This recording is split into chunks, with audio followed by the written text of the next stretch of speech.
I remember one day I got down to Pipeline and it was good. And I set up and there was no one else on the beach. I'm going, oh my God. And then Jerry Lopez shooting into the left.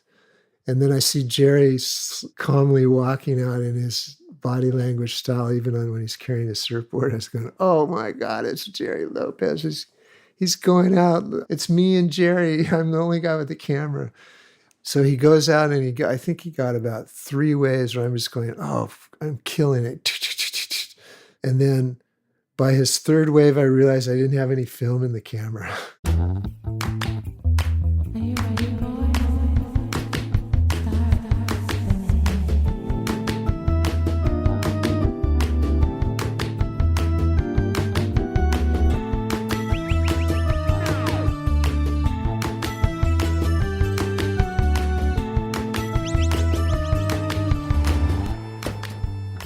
That's Jeff Devine. I'm Jamie Brisick. You're listening to Soundings, brought to you by the Surfer's Journal. The Journal is a member-supported publication made possible by sponsorship from FCS, Finisterre, Howler Brothers, Outerknown, Patagonia, Rainbow Sandals, Vans, and Yeti. More like a book than a magazine, the Journal delivers 136 pages of independent storytelling every 8 weeks, covering the people, culture, travel, and art of surfing. To learn more and to subscribe, please visit surfersjournal.com. This episode of Soundings is presented by Costa Sunglasses. If you're anything like me and you spend lots of time around the water, then you know just how important it is to have a good pair of shades. And since 1983, when a group of intrepid outdoorsmen set out to make sunglasses that could stand up to the harsh environments they regularly encountered, Costa remains the choice in eyewear among those committed to life on the water. So whether you're diving in, climbing aboard, suiting up, sliding one, leaning back, or all the above, head to costadelmar.com to grab your pair and to see what's out there. Born in 1950 in San Diego, California, Jeff Devine is one of surfing's preeminent photographers and photo editors. Surfer magazine first published his photos in 1968, and by the early 1970s, his work was all over the surf sphere. I had his photos on my wall as a kid, including an image of Jerry Lopez dancing with the spit at Monstrous Pipeline. Devine shot everything: water and action, portraiture, lifestyle, landscapes, travel. He's been a photo editor at Surfer magazine and also the Surfer's Journal.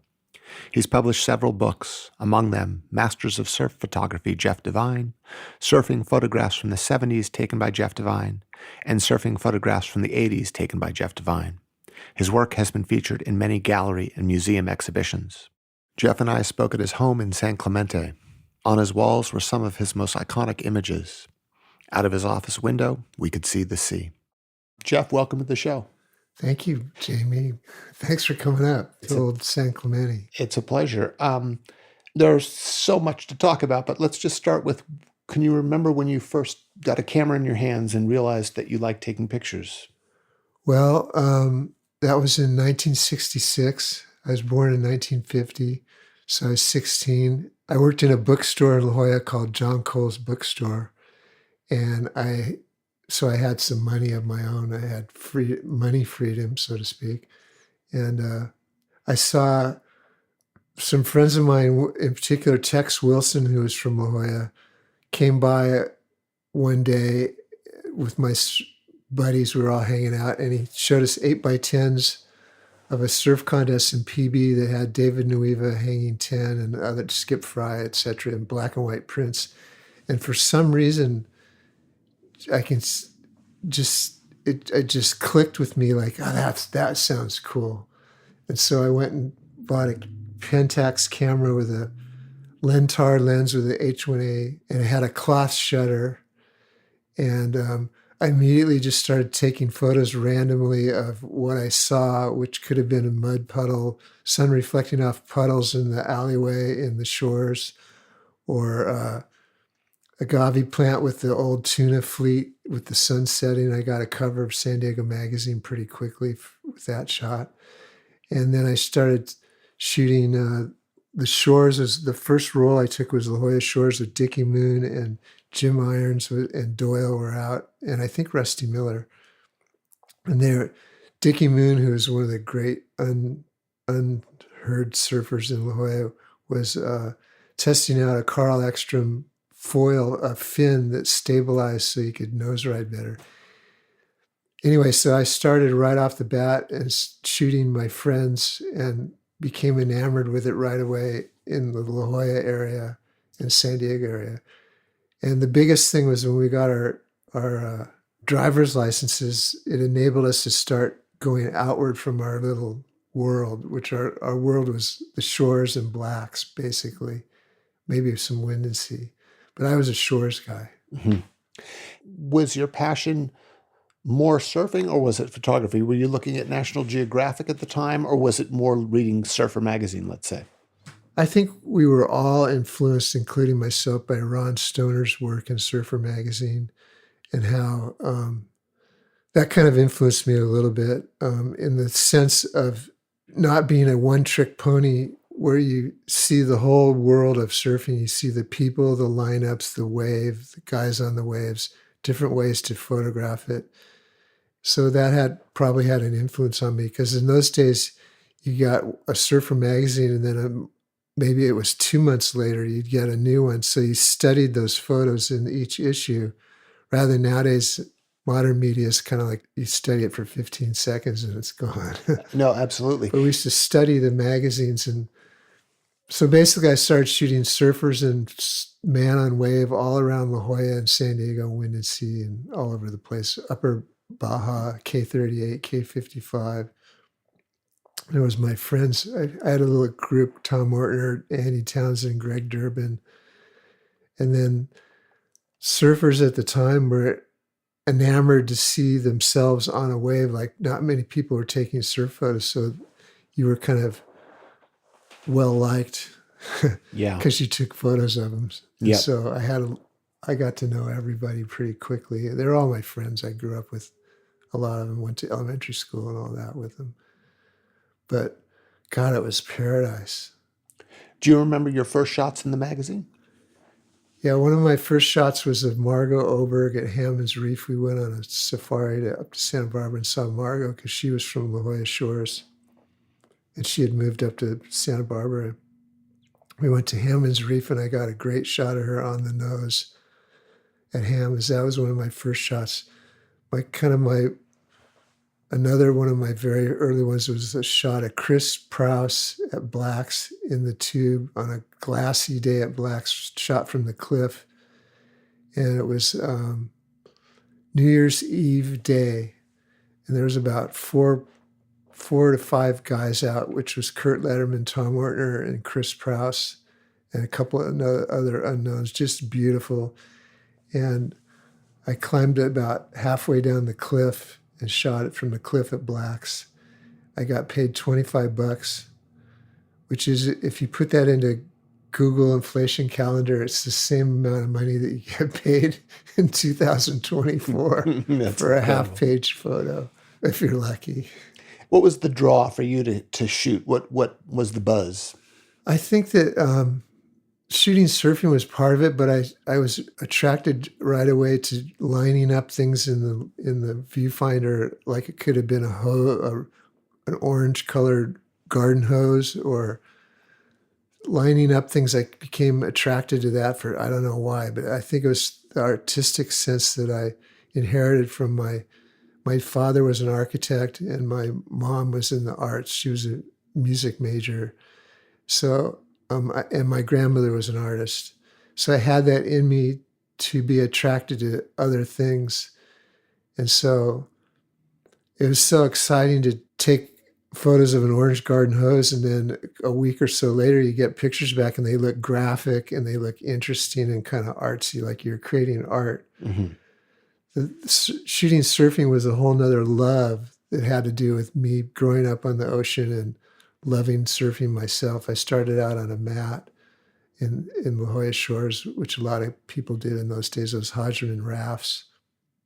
And then I started surfing at 14. I got a pop-out surfboard from PB Surf Shop and started surfing. And then that's when you're 14, you're physically more capable and coordinated. So my friends and I became pretty good pretty quick. And fell in love with surfing, and we quit. We were all good athletes, and we quit athlete. At the time, there was the hippie movement in high school, like 68, 69, 67, 66, where we all were surfing our brains out. And it was so fabulous. Like you go to these paradise beaches like Black's or K38 or wherever, and the fog would come in, or the fog would go away and the sun would come out and the dolphins would come by, or just the atmosphere on the beach, the cliffs, the beauty of the nature, where we'd come home and we couldn't really explain how great it was, because our parents would go, yeah, huh. So the photography kind of went hand in hand with just being enamored with the sport of surfing. And our parents in the social world in those days, they wanted you to, in their world, they wanted to have a signpost that you were going to school and I'm going to be a doctor or a lawyer or something, or I was going to be a surf photographer. So it didn't go over that big until I got the cover of San Diego magazine with the tuna boats in the sun and the agave. Then my dad became more proud of me, and his friends would say, "Oh, I saw your son's picture on the cover. Oh, wow!" And so then it was okay. How old were you then when you got that cover? I think I was about 18. And did you go to college, or did you? I went to.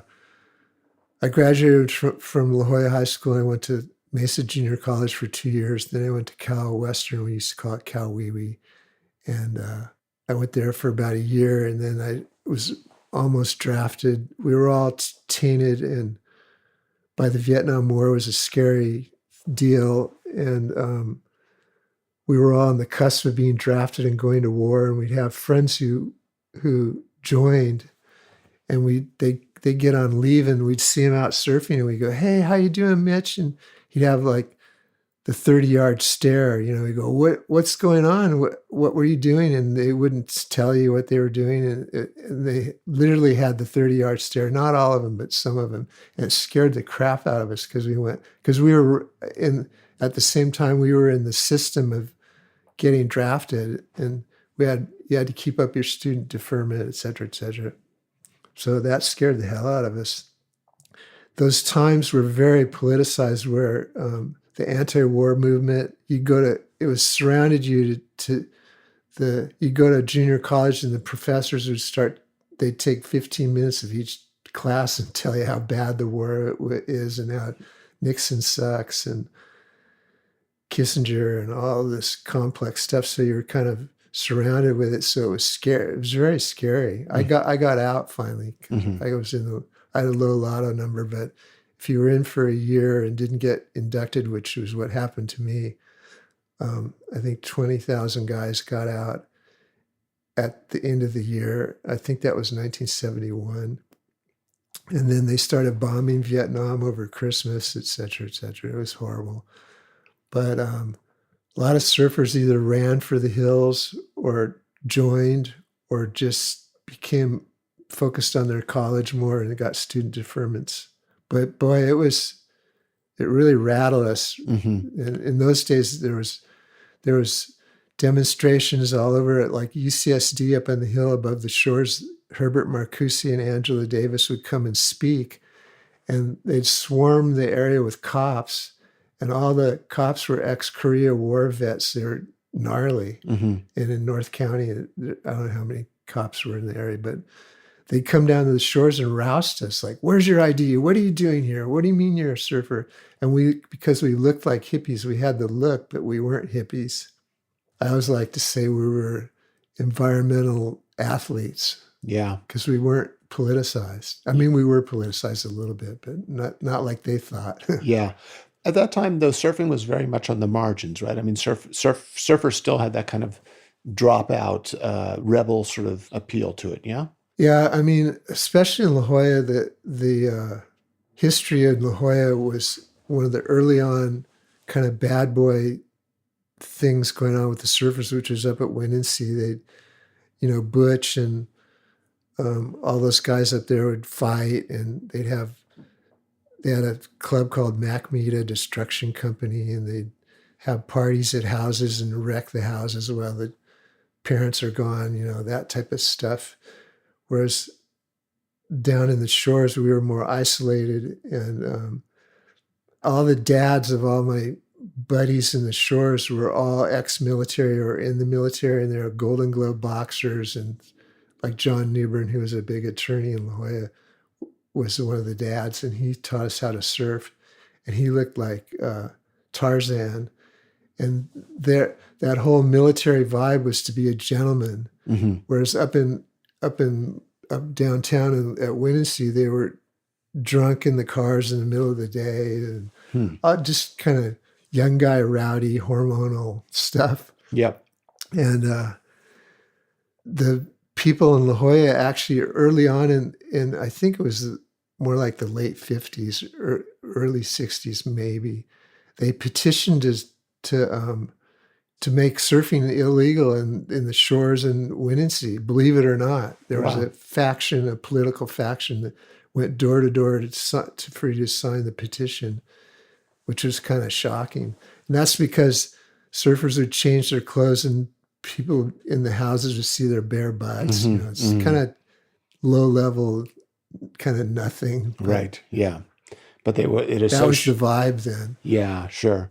Knowing your body of work quite well, growing up with it, you've taken portraits of some of the great surfers of all time, but that era specifically, were there any memorable? Early on, when I got the camera when I was 16, and then I was a good surfer, I would surf and then I would shoot. So, and we were such hound dogs for how good the surf was wherever it was. We'd drive all over the place and we were experts too. We knew exactly the wind, the swell direction. We became experts really quick.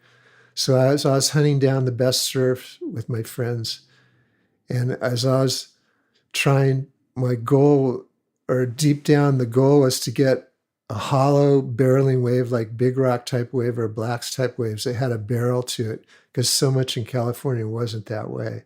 So the ultimate was like the barrel that you would draw on your school notebook. As I was trying to mimic that, and so it had to be a really good day to actually do that.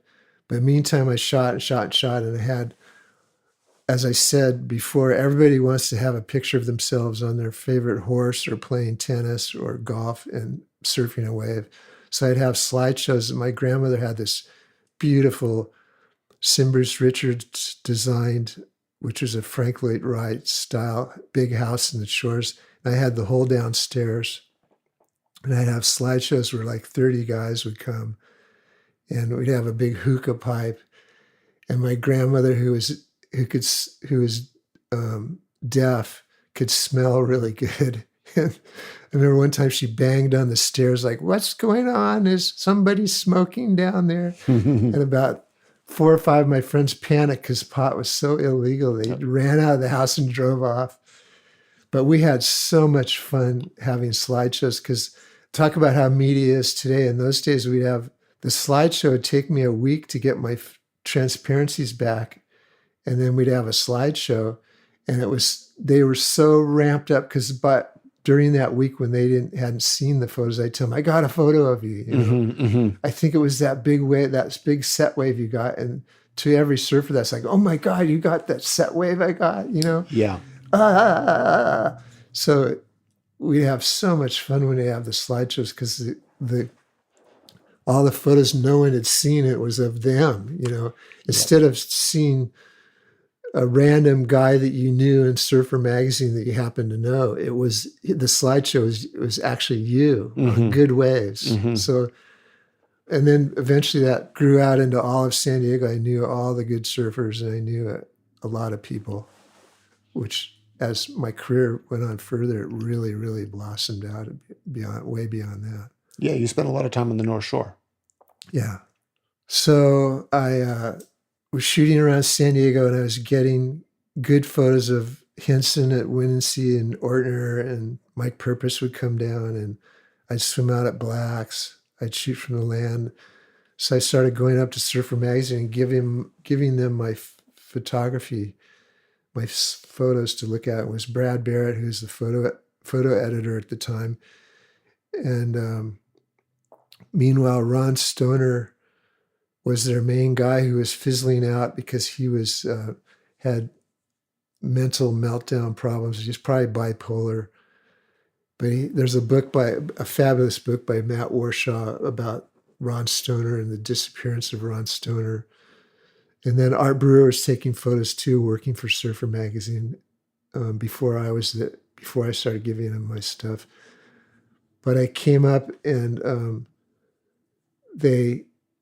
Brad Barrett was so bummed out at Ron because Ron couldn't work. He was incapacitated, I guess. It was very sad because he was so talented. In his 4-year career, he affected all of us by how he shot it, who he shot, where he shot. He went to Mexico. He shot the ranch. He shot Rincon really well. And that media, as I said at the time, we'd study his photos for 2 months until Surfer went monthly. And so anyway, I started giving him my work, and Art was kind of already getting into his more commercial side. And so they gave me equipment, and I started using that around La Jolla, the 1,000mm lens that Stoner had used, and I think Art had used it. It was hard to shoot with 1,000 too, but I started getting good photos with that. It was very hard to focus, and the viewfinder was very minimal. It was hard. And so in 71, Steve Pesman had become the head of Surfer. He'd taken over from Severson. Severson had bailed to Maui. And I arrived at the airport, and he was connected with all the Huntington guys. And I was supposed to have been picked up at the airport, but no chance. I had to wrangle a ride. I don't know how I did that. I just started asking people at the airport, can you take me to the North Shore? I don't know where that is. And this one great Hawaiian guy drove me all the way out there. He knew exactly where Danny Callahan, who were Pesman's friends that I was supposed to stay with, Callahan, David Garner, Jim Turner, all lived in a house. So the guy, and it was kind of the plastic fantastic house where this Hawaiian guy knew these guys. He drove me all the way out to the house, dropped me off, right to the front door, dropped me off. And they had an edge to them. I guess being from Huntington Beach, they were more edgy, kind of bad boy-ish, but really nice at the same time. And Garner was a glasser. Callahan was a great shaper. Jim Turner was a great shaper. I still believe did the best Sunset Beach semi-guns that I had ever seen. And he had a big following. All of them did. And they were doing boards for Surfline, which I think the guy's name was Schwartz. So they had an assembly line and making boards, and everybody came by, like BK, Hackman, Dick Brewer, Al, Sammy Hawk. All the players came by the house and hung out and talked. It was really, I slept on the floor in Turner's room, I think it was. And it was a really interesting time. I was very lucky to have been there then. Art Brewer was there too. So I had the 1,000mm, and I started shooting all over Hawaii, well, all over the North Shore. And that's when Sunset Beach was kind of the center of the universe of surfing on the North Shore. So I shot a lot of Sunset Beach, BK, Tiger, Aspera, Eddie Aikau, James Jones, Hackman, Jerry Lopez at Pipe. I go down to Pipe, but anyway, the center of the universe was Sunset Beach. And the other great thing about the photography aspect was that the tropical lighting was so much more vibrant and powerful than the lighting in California is more muted. So as a photographer, it was really attractive and exciting to shoot with all these vibrant tropical colors. That the waves emanated stronger light. I don't know if that makes sense, but whereas California is way more muted. So as a surf photographer, you go, wow, these are coming out incredible, the colors and everything. I was using Kodachrome 25 with the 1,000 millimeter. I have to shoot at about 2/50th of a second because the lens itself was about an f8, which means it didn't let in that much light. It was the 1,000 millimeter Century was a lens made for Hollywood wildlife photographers, so they could shoot from far away of lions and tigers and bears. And so I shot the Expression session, which was a big deal at the time, and I shot all those guys, and I started getting really a lot published in Surfer magazine. Yeah, you've shot such a great body of work from the 70s on the North Shore.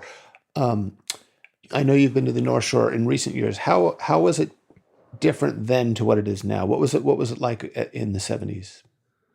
I think it was different in the 70s. It was more neighborhood oriented. When I moved there in 72, I believe. And you get to know every restaurant, the mailman, the post office used to call me and tell me that I had a package from my grandmother, and they think it was cookies or, things like that. You go, wow, it was so down homers. So-and-so would bring fish by to try to sell you, like Dan Kealoha's brother, Michael Kealoha, would be selling you fish. But you knew everybody. You knew the good news and the bad news. It wasn't all great. But the other thing, it was so isolated out on the North Shore. There was a lot of scammers and kind of the bad boy aspect. But the funny thing is they were all surfers, so they weren't that bad. They weren't super violent, but they were macho, and not everybody was like that. But there was that element out there that kind of went, whoa, it was kind of scary in a way, but at the same time, it was so isolated that it just wasn't as active. People always say, that they were the bad old days, but I kind of think that the more populated it got makes it the more bad days, because there's more criminal activity going on when there's more population. Well, it was sleepy out there, and the other thing was living was cheap, right? I mean, I remember first going in the early 80s, and there were surfer dudes who, worked as waiters or even busboys, and they could all pitch in and pay the rent for like a beachfront place. When I first went there, it was really cheap. We had a rundown house, but I think we could have bought it for 10 grand or something. Now it's probably worth $3 million. But yeah, when in the 70s, when I actually moved there and lived there, I paid like $150 a month for beachfront at Waimea Bay and Keiki Beach. I lived there for a while. I lived at Pipeline in a house. A friend of mine is going on tour with Captain and Tennille, of all people. And he goes, Divine, do you want to stay at my house? It was right at Pipeline where the Johnson's house is now. It was a little one-bedroom house straight in front of Pipeline. It was kind of like a couple doors down from Lopez's house. And I just had to, I pinched myself to this day that I lived at Pipeline for about a year and a half by myself, the center of the universe. Incredible. It was incredible. And I lived in Keiki Road on a great house with roommates, Tony Brinkworth and Jim Turner and Steve Mecklin. We'd have slideshows, and it was really fun. We'd have beers and get stoned, and all the surf stars would show up. And anyway, one session at Sunset Beach, I got Michael Peterson on a really great day, just ripping. I got all these great photos of him. It was like an hour session where he arrived, he took his board off the car, walked out, and went out and just ripped. It was a good sunset. And I got good photos of him. So in the slideshow, Michael Peterson was in the front row of the slideshow on the floor, and the slideshow's going on, and it comes to the area where there's a whole bunch of pictures of him from that day, which was like 6 days ago or something. And he was notorious for never saying a word, like being really quiet, where you don't know if he likes you or not, or did you do something wrong because he's not saying anything. And all of a sudden the photos come up of him. I got it about the third photo, and he starts just, oh my God, that's that board. And he starts describing the board, the wave, what he was trying to do, what he did. Wow. He got barreled and all this stuff. And everybody in the room was going, oh my God, he speaks. That's it was incredible. Michael Peterson. Huh. And on the North Shore in the winter, kind of everything revolves around the waves, right? Like, and in you as a photographer, maybe even more so because you're watching light, but you're so on it. I would imagine you're shooting full time at this point, and so you wake up in the morning, check the surf, and go from there, right? Yeah. When you talk about the light being really great, as someone who's shot photos, there's a thing where, and you talk about the viewfinder, when you get in that groove, it's such everything becomes illuminated, right? Where you're just seeing photographs all over the place. I can imagine at that time it must have been magical. Exactly. You get in a mood, depending, and it depends on the day, because some days it doesn't. It was like nature was putting you in the mood to take photos in Hawaii, especially when we're so focused on surfing and the atmosphere and the swell direction and the wind direction. Is it raining? Is it all those things? Where there was no surf line to tell you what to do or where to go. But looking back on everything, I realized I get in moods to shoot, and you could go it would last for 2 hours or 4 hours or all day long. And you're literally, because it has something to do with the viewfinder in your brain and forming things up in the viewfinder, imprints on your brain. So when you're shooting, especially a lineup and it's good, it's sunny, the waves are, pitching out, that type of thing, it imprints, you remember what you click the shutter on. So by the end of the day, when you go home to rest, you're all excited because you just killed it. You got beautiful, great photos that no one else was getting because there's hardly anyone around. Mm. And so that was really exciting. But there's something that the viewfinder and the machine aspect of your camera combined with your brain and your genetics and what you're born with and what you're actually seeing and what you're forming up with this tool becomes exciting because it's an interaction between all of that body chemistry and all that and this tool. And so you're kind of like making great, it goes back to the orange hose in the yard. You get these surf photos back finally after about a week. You go, oh my God, this came out perfect. Yep. Then other ones you thought were kind of might not so good would be good. Ones you never expected would be really good. And as an aside to that, Art Brewer at the time lived in a wooden box house he built in front of the Mo'epono house at Sunset Beach. And he was with his wife, Deborah, at the time. And he'd drive my film into, I think it was Terrence Hada's in Honolulu. And he'd drive my film in and he'd go in and pick our film up and bring it back out. How I cool. thought that was kind of cool. No, I mean, I want to get, and I definitely want to get into film versus digital. But one question, when you got real serious into photography, did you continue to surf as much or did you make the photography priority number one? In that time, I didn't surf. My very first year, I didn't surf. I was so bound to get good photos that I focused on that. As time went on, I fizzled out of surfing more. I'd go to Mokulea with my roommates and surf when it was glassy and Kona winds and get incredible surf down there. But I remember surfing. I surfed Pipeline maybe twice. One of the times I went out was about 5 feet, or they call it 4 feet, but it was 6 foot faces or 8 foot faces, kind of a lesser day. And I was a good surfer, and I remember going out at Pipeline, paddling up the face of a set wave, and started getting steeper and steeper to where you're so vertical that your brain's going, alert, alert, bail out, danger. And I was going, oh shit, I'm going to go over the falls. And right next to me was Tom Stone paddling out as full throttle, and he just whips around and did a one-stroke takeoff right next to me. And like it was nothing, I went, oh shit, this isn't for me. Even though I had surfed blacks and other ways, but I used to like Mokulea a lot. But so anyway, it became a stronger incentive to just shoot photos and get get the goods than to go surfing. So I'd surf on my off hours. Yeah, I would imagine that photography almost supplanted or sort of replaced in some way, became your surfing. Yeah, that's true. Yeah, it did. Because I became, just like I was in love with surfing, you fall in love with the process of doing the photography. Yes. And to also, just to say something real quick, is as the modern era came on in the 90s, say the 90s, the pro surfers had photo incentives, and they knew about, they understood lighting. And if you were on a trip with the pro surfers and you were dawdling around like you went surfing, which I saw happen with other pro photographers, the surfers would get pissed off at you. Go, what are you doing out here? You should be shooting. Look at the sun. Come on, dude. Like, Yeah.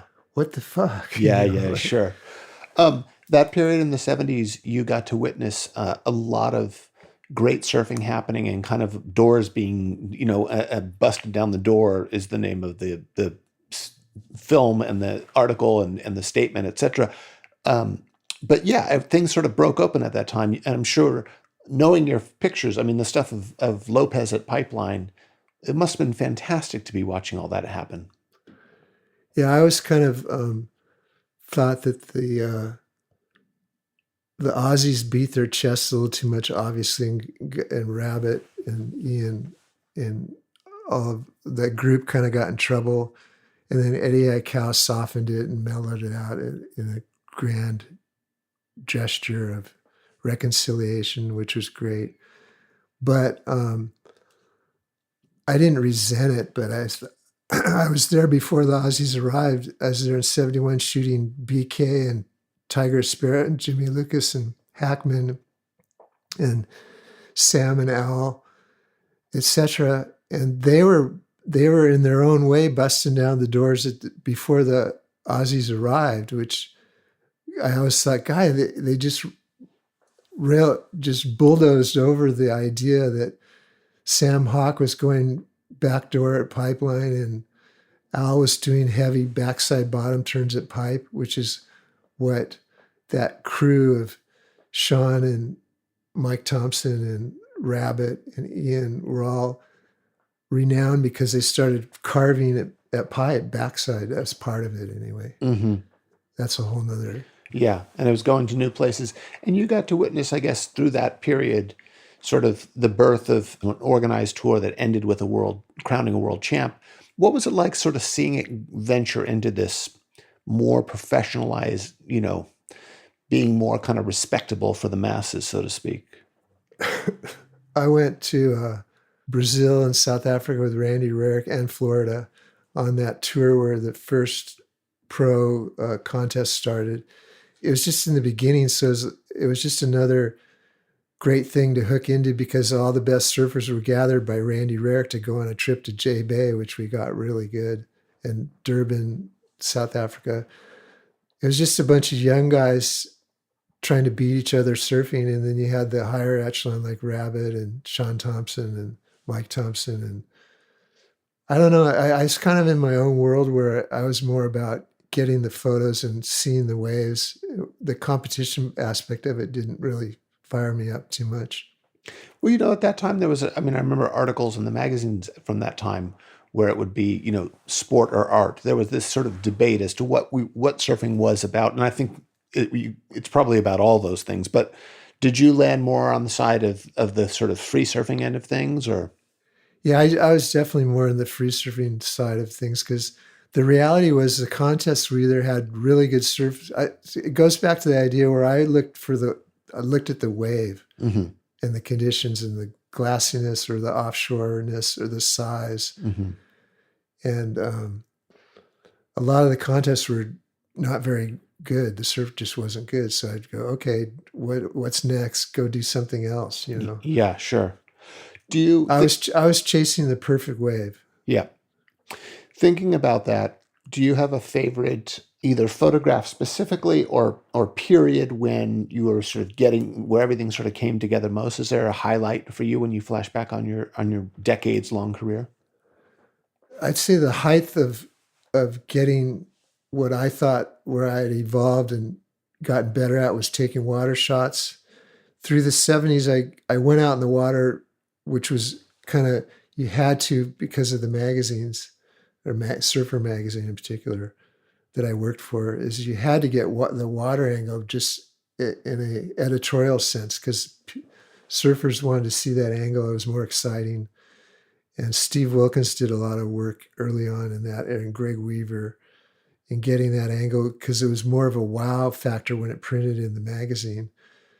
I went in the water pretty often in the 70s at Pipeline in particular, a little bit of Sunset, but the 80s I got on a Sunset Beach jag and was really excited about the results I'd get at Sunset Beach of Simon Anderson water shot, Tom Carroll water shot, Davey Miller, Mark Fu, shot a lot of Mark Fu, and just anybody else. And because it was exciting and I figured it out, and because there's a lot of elements of things you had to figure out. One thing I remember in particular, when I first started going out at Sunset in the 74, I believe it was scary, because I'd pull my car and I'd fill my Hodgman raft up at the gas station with air, and the gas station owner would go, "Hey, Divine, it looks pretty big out there," and I go, "Oh," Mm-hmm. So I'd pull up in my little Volkswagen, just Haleiwa side of the tower, and sit there and watch it. And there's no other photographers going out in the riptide. You see this riptide with white caps in it going out to sea. You could see it. It was so powerful, the famous riptide. Then the shore pound would be, depending on the swell, I mean, any time it's worthy to go out there, swell or shore pound, you can just get worked in. So there was no one to mimic. There was no one else around, and I'd get all ready and stand there and wait for a lull and then go out. It turned out that shore pound was pretty easy. Not coming in, but going out, you just time it. Yep. And the riptide was so powerful, you immediately had to start kicking towards the peak at sunset, towards the surf spot across the bay, because this was more like Cammyland where the riptide was. And all of a sudden, kick as strong, as powerful as you can. Then the riptide would release you, and then you could go straight over to inside sunset and kind of station yourself where the sets were. It was a whole learning process, but in the 80s, I went out there really a lot. And there was a little crew like Merkel, Kin, Tom Survey, Aaron Chang, Hornbaker, kind of a crew. And this is a funny story too. We were like, I went out there a lot, and there'd be minimal surf photographers, but then some of them, like Merkel especially, was very macho and territorial. And we all knew, we were all friends. We'd be laughing and making fun of each other and giving each other shit, talking smack to each other. No, I was going to say, it's interesting that you're talking about Sunset as a place to shoot from the water, because it's one of the trickier spots in terms of, I mean, there are places where it's more condensed, but Sunset's kind of this big, giant football field of a lineup. Yeah. The other thing about Sunset is the movement that, like, you're just at the mercy of nature. The movement of the ocean can not be just a wave coming. It could just be a surge. So in a 30-yard area around you, you're just surging, but it's not like a wave's coming. It's the weirdest thing. It's like you said, this huge football field, playing area, and it's moving up and down and sideways and dragging a little bit this way, a little bit that way. And as a normal surfer, your brain's going, whoa, what, am I in danger? When actually you're not. It's just the rhythm of Sunset Beach. It's just how it is. Yep. Yeah, you have to watch out for the waves and the lineups and all that. The other thing is, I was thinking about how, in a technical sense, doing surf photography out there, you had to be a surfer to understand what the ocean was going to do, and you had to read the place. You had to line up with the land and where you were, especially watch the inside bowl and the mid-range area where it could fire up. And the other thing was getting the spray off of your front port. So you'd have to, here comes a set, and then let alone worrying about which good surfer is the guy a kook, or is he going to do well, because it's hard to surf. You paddle and station yourself, sit up on, I developed having a bigger boogie board that worked really well. Sit up, point the lens start focusing. It was manual focus at first, and then take the shots and you get out of there. I had these big, giant Churchill fins called UDT, Underwater Demolition Team fins. They're big, like diving fins. And I had big, long, powerful legs so I could get out of there. I could move around really quick on my boogie board. I had a Bobby Zabad made a boogie board for me that was longer, like about 4.5 to 5 feet longer. So I planed on the top of the water more. Everybody else was using regular boogie boards and they would bog. So I really loved going out there for a period of time. It was awesome. Wow. Do you have a favorite picture of yours? It's so hard for me to say. I mean, there's shots of Jerry Lopez. There's some of my favorite. Mm-hmm. I'm trying to think. I think my most famous one is Buttons doing the peace sign. I was going to say that. And I was going to say, what photo are you most known for? And I figured it would be that. So I have two different ways to look at things. I'm a surfer, so I'm enamored with man on wave and how's the wave? How perfect is it? What is he doing? What's his body language? Sure. And that type of thing, which would be Jerry Lopez probably. Yeah. Then I have other all-time favorites like Tom Carroll doing a backside turn at Sunset Beach, a water shot, or Simon Anderson doing a turn on a thruster water shot at Sunset Beach. Things like that are really, really my favorites. But there'd be a list of 25 of those over a whole 50 years from Willie Morris to Jericho Poplar to Rel Sun to Kelly Slater and Andy Irons. You know? Mm-hmm. That photo of Buttons, just because I can see it in my head so beautifully. Can you kind of remember what happened? Where I'm guessing that was at Velzyland. I had a little period of time where I went out to Velzyland a lot, which was really fun. I had a great time, and all the local guys treated me great. Remember one time the local guys came out and told everyone else to beat it so I could take photos of them, which is really funny. Yeah. I think they only cleared the water for a little bit of time. And Buttons. But they did do that. I was just going, wow, this is unusual. And so Buttons it was very intense out there, and they all knew each other. Like there was a lot of town guys at the time that would surf out there, and they all knew each other because the island's, it's a small island, so everybody knows everybody after periods of decades. So Buttons, I think, knew this guy, but he had a mohawk. He looked real dangerous, and Buttons had dropped in on him and then was paddling out before he was way on the inside. He lost his board or whatever happened. And the guy's screaming, you fuck, kick your ass. And Buttons comes paddling by me, and right at that 1/500th of a second turned his head to tell the guy, and then did the peace sign, peace, bro, said some button sentence that was hilarious. Said, no worries, peace, bro. That is so incredible. And there's like click, and then it was like a. That is so amazing, Jeff. It's like a hummingbird coming in front of your face and fluttering its wings for 4 seconds and flies off. And the amazing thing is that photo embodies the spirit of surfing, the joy, the happiness. Yeah. And it's so funny that he was basically trying to calm this guy down that was pissed off at him. Yeah. That's so great. What about the Lopez pipeline stuff?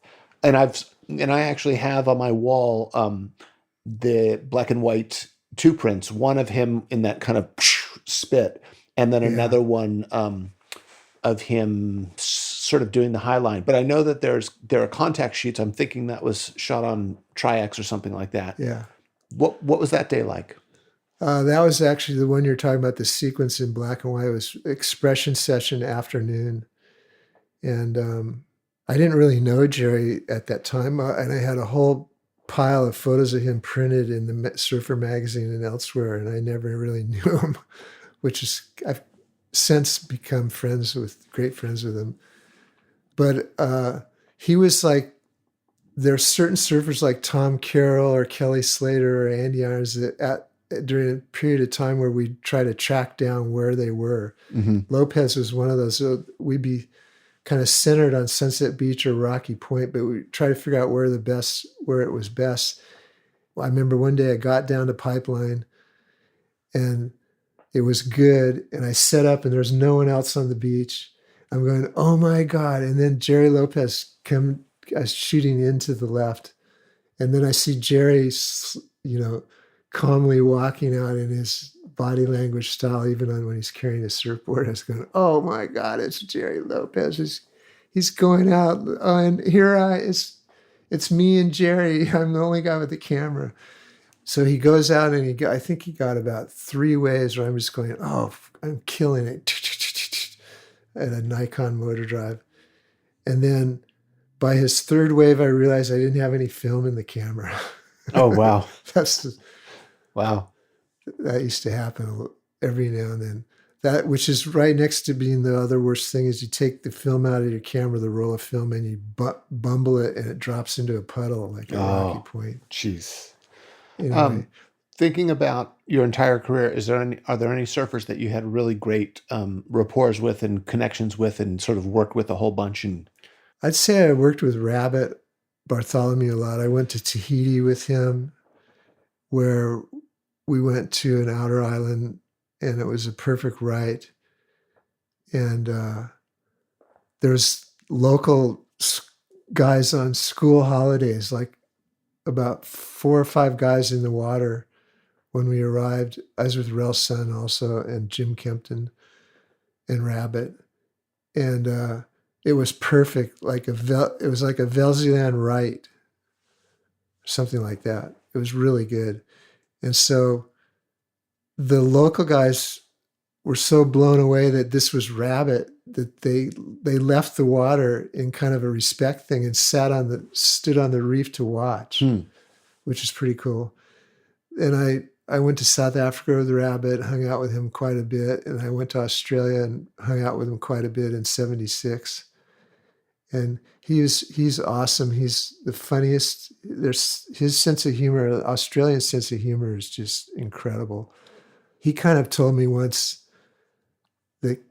I've always remembered is that my style of what I did in photography and as a photo editor too, picking photos of surfers and putting them in the mags, was a powerful thing. That because of my personality, I never counted on that. It was never part of my personality to project that and to use it I was just wanting to hang out with good surfers and get good surf photos. So I'd get issues of the magazine. I remember one in particular that I had a lot of photos of him. I think it was in Australia, and we were looking at it for the first time. And he says, "Devon, you have no idea how much power you have." And I go, "Huh? What do you mean?" Mm-hmm. And this was before any of the Garmento world took off, which was even more powerful. But in my whole career, one of the most fun things is to tell a surfer they're on the cover or show them the actual cover, because it's such a huge thing for a surfer. It's like getting the golden ring on the merry-go-round or something. Yes. In the surf culture. For sure. Well, this kind of segues us perfectly into being an editor, because the thing is so many people know your pictures, but maybe not everyone realizes that you were an editor for many, many years, a photo editor. Yeah. When did you first become a photo editor? I was living in Hawaii. I lived on the west side, and I was hanging out. I was very hapa-haole. Probably would have stayed there forever until Jim Kempton wanted me to come back and be photo editor. Art Brewer was photo editor before I was, and he became more and more into his commercial work, and he was really, really good at that, and less enamored with the surf thing. So they brought me on. That was 1981. I moved to San Clemente. I lived downstairs from Corky Carroll. He rented me an apartment, 1 bedroom above his garage in San Clemente. And I started working in the office, and that was a whole nother world of having to deal with this. You're in the eye of the hurricane, being especially in a position of power. So I wasn't used to that, and I was still based on my personality was to the perfect wave. What's in the photo? Is it a perfect wave or not? Or what is it? Mm-hmm. The content related to a core surfer, how would he react to this? I didn't care about logos or anything. There was as the garment industry grew, there was a big power and the logo on the cover, and that Yes. there's a whole bunch of stories about that too. But Yeah. Steve Pesman has he came from the world of it's a man on a wave, Yeah. which taints everything, all Yeah. decisions, everything. Not sell the ad. Yes. And I'm not kidding. We never picked photos based on a logo, which people couldn't believe, but it was true. Yep. I mean, it happened all the time. There was a great logo, but it was because the wave pitched more than any other. We had a slab photo, or we had a speed blur that was really good. It was all based on the photo itself, the qualities of the photo and the wave and the surfer and what he was doing. Right. Being a photo editor, and you did it at Surfer for many years, and then later the Surfer's Journal. Did that enhance your own photography? Do you feel like being at the slide table all day long, did that kind of seep into what you were doing? One thing I must say right off the bat is how much fun I had working all those years at Surfer. I worked at Surfer for, I think it was 17 years, and I worked at the Surfer's Journal for 18 years. I did 35 years as photo editor. It was so fulfilling and so much fun. The people I met, being in the office, and all of that was just incredible. And did you have great relationships with your photographers as photo editor? Was it fun to kind of have that dialogue? It was hard. I was shy, and all of a sudden I'm dealing with this list of surf divers are all different motivations, money, the artistic aspect. You didn't use my photo large enough. You didn't use it correctly. Drug addict, out of their minds, crazy, alcoholic. This whole list of qualities, or A student, the nicest guys you've ever met. Yeah. Or I always like to say F students saying they're B students, and then A students acting like a D student when actually they're an A student. Yeah. It was really complex, and part of what my success was, I was nice to everybody, and I was more transparent to everybody. I didn't create a citadel around the photo department. I allowed people to come in, show me their work. The surf divers I would be wowed by were the ones who'd come in and you didn't know who they were, and they come in with some creative, and one of them was a guy named Scotty Carter from Salt Creek, and he skateboarded up to our office at Surfer's Journal one time and went, "What? He's too old to be on a skateboard." I'm looking out the window, and sure enough, Scotty Carter here for Jeff Devine. He comes in and he lays out, he had a hard drive with these, he figured out that the tide rush in and rush out created little mini waves that were like 6 inches high at Salt Creek at some spot, gravels or wherever the water was coming out like a river because of the tide. And I don't even remember there was a secrecy about it that he figured it out. And he had these gorgeous golden hued, dark golden hued, and all these different hues. And it wasn't digitally manipulated, but they were natural lighting of just beautiful little glassy tubes, kind of like the Ron Stoner cover years before of a miniature wave on the cover they used as Surfer. Wow. But anyway, that type of person means that he studied that, figured it out, and no one else was doing it and did it. Yep. Jeff, you're in a unique position in that you got to shoot for several decades when it was all film, and then boom, it goes into digital, and now it's been primarily digital for a couple of decades. What was it like watching that shift from the point of view as a photographer and as a photo editor? At first, I was leery of it.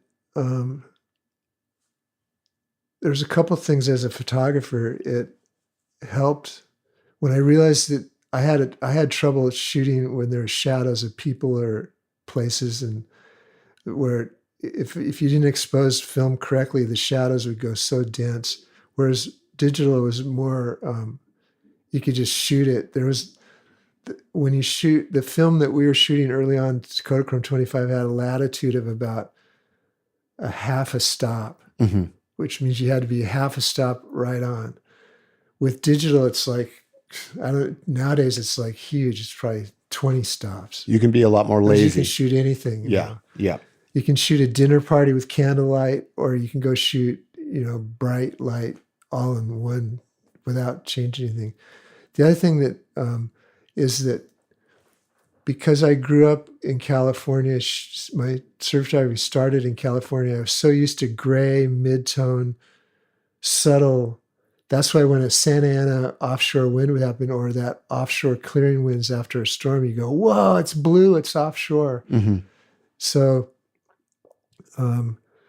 what digital did was it with film, if you got it right in the zone of that latitude, you exposed it correctly, in other words, then the photo would look good, but it had to be in that zone.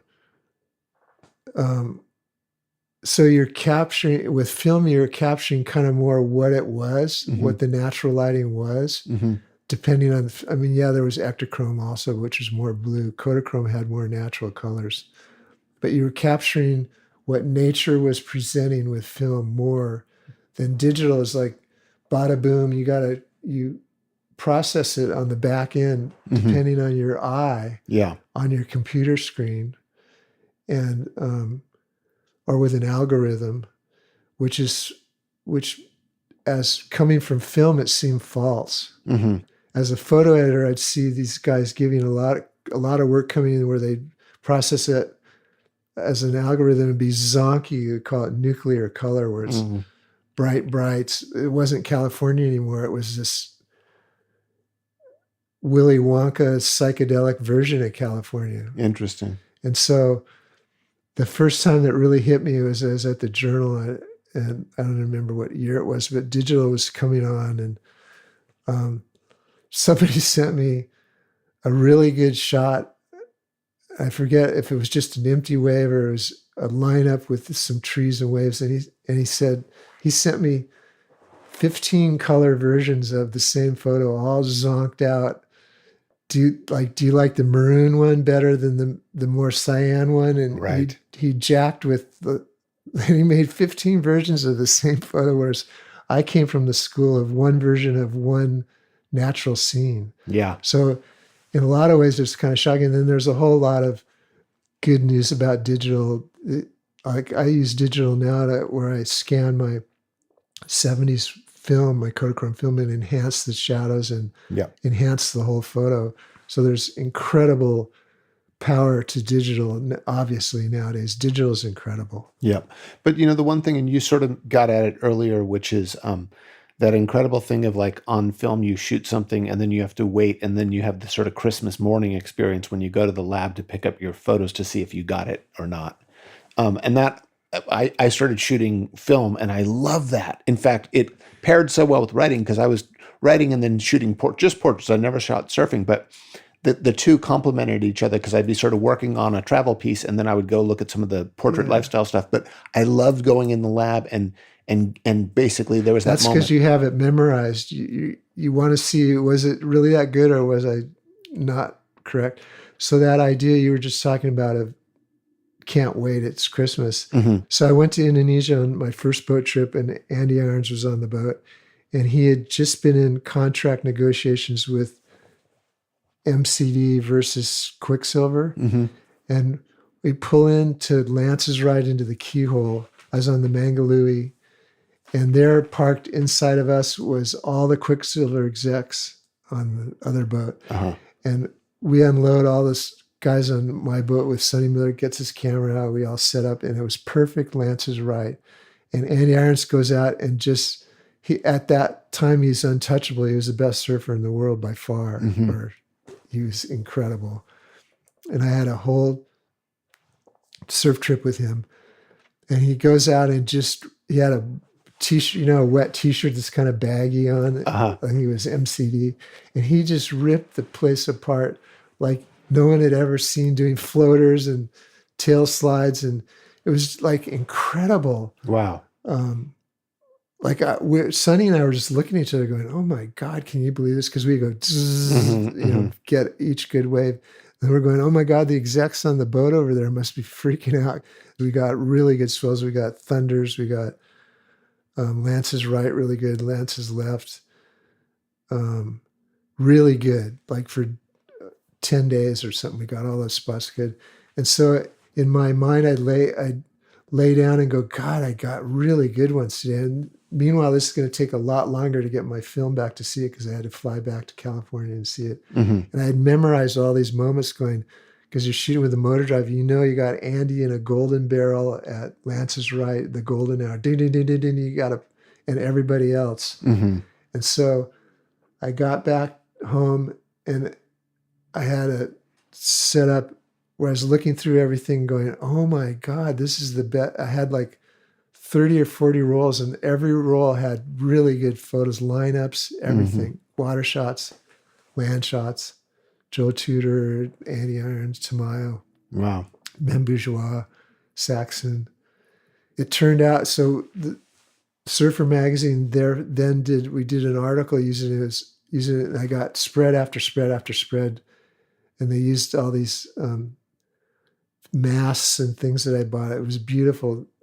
So anyway, I got more photos in an issue of Surfer than anyone had ever gotten from that one trip. And it was basically Andy Irons. Wow. Anyway. You've seen so much, and when you reflect back on your career, both as a photographer, as a photo editor, and just sort of being deeply immersed in surf culture for all these years, what do you think of it all? One thing I reflect on lately as I'm getting older, I'm 73, is that how good we had it. And I was so lucky amongst many other people because we were funded to follow the dream, to follow the end of summer. We were funded to do that by the magazine, basically. In my case, Steve Pesman, basically. And Art Brewer was funded, Aaron Chang, Hornbaker, Survey, Grambo. I should be able to name all the young guys too, but I can't. But the main point is what an incredibly fortunate life. Oh my God. People would meet me, surfers who are extremely wealthy or extremely talented and successful, and go, I want to do what you're doing. I go, well, you're kind of correct, because I had the most fabulous life in the surfing world for like 50 years. I met kings, queens, artists, gangbangers, lawyers, doctors, ditch diggers. Anyway, I could go on and on, but I can't. No, that's beautiful. Jeff, thank you so much.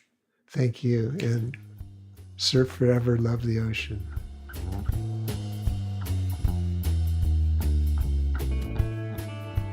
Soundings is brought to you by the Surfer's Journal and is produced by me, Jamie Brisick, and Jonathan Shiflett. You can find it on Apple Podcasts, Spotify, and YouTube. Our theme song is Give Me a Wave by Oscar Matsumiya and Paz Lenchantin. The Surfer's Journal is a reader-supported publication made possible by sponsorship from FCS, Finisterre, Howler Brothers, Outerknown, Patagonia, Rainbow Sandals, Vans, and Yeti. The journal is published bi-monthly. If you haven't done so yet, I encourage you to visit surfersjournal.com and subscribe. This episode of Soundings is presented by Costa Sunglasses, the badge of the explorer. For over 40 years and counting, Costa has remained steadfast in their dedication to not only crafting the most durable, functional, and long-lasting eyewear, but in protecting our waterways and natural resources. Whether you're on the back deck scanning for yellowtail, eyeing a set swinging wide at an empty point, camped out on a bluff at the end of a rotted two-track, or anywhere and everywhere in between, Costas are built to help you see what's out there. Head over to costadelmar.com today to find just the right pair for you, no matter where the water takes you. Thank you for listening to Soundings, and until next time.